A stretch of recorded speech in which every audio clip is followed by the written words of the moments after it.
My name is Sanjay Raghavan. I'm head of Web3 Initiatives at Roofstock. My name is Geoff Thompson. I am Chief Blockchain Officer at Roofstock.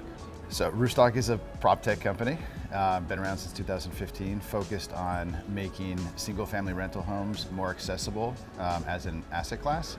And Sanjay and I are leading the Web3 business unit, which is figuring out how to use blockchain and Web3 technology to expand the mission of making homeownership more accessible. We spent the last 10 or so months coming up with a legal and tax structure that allowed us to essentially take a rental property, put it in a Wyoming LLC, and then create an NFT that's the representation of the ownership of the LLC.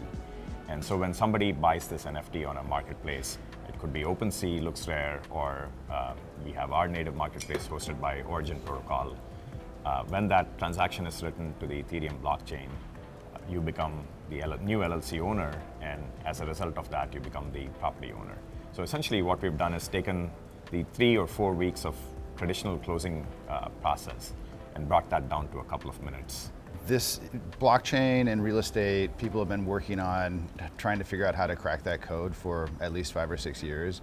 Real estate feels like it should be a perfect use case for this type of technology because it's excellent record keeping, transparent, efficient, all of those things that blockchain and Web3 technology promise feel like they have application in real estate.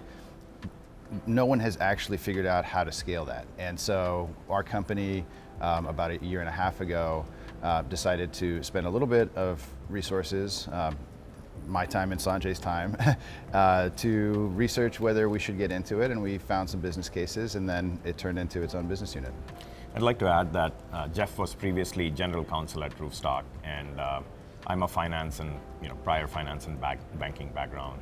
And we had previously been involved in structuring a unique real estate investment trust or REIT product at Roofstock. So when it came time to come up with other innovative use cases, the two of us were selected to lead that initiative. Yeah. And there's really two different personas, and I think there's going to be a convergence of these in the near future. One is the savvy real estate investor who is able to access now a different distribution channel to acquire these assets, much faster, cheaper, and with a lot more transparency. But more importantly, when you plug in DeFi lending into this model, you now have access to a lot cheaper cost of debt. What we've created is truly a new way of transacting real estate, and we're not aware of anyone who has done this the same way. And there may be other ways, but what we're doing right now that we love is fitting that entire real estate transaction into the ERC 721 smart contract, the same smart contract that you would use to buy an ape or a punk on OpenSea. And so that required kind of deconstructing that process, figuring out how to rearrange the components, figure out how to make a legally enforceable transaction with one click of a wallet signature. Those are different features than we've seen elsewhere, and it does achieve the goal of being able to buy a home with one click.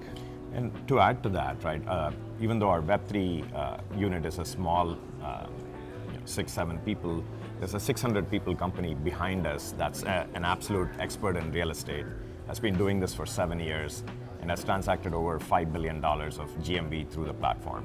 And so we're able to leverage all of that capability and knowledge, the analytics and everything that's been built out over these years to come up with this Web3 product where we can now get the best of the real estate world, and then through us, the best of Web3 as well. When you put that together, it's a very powerful combination.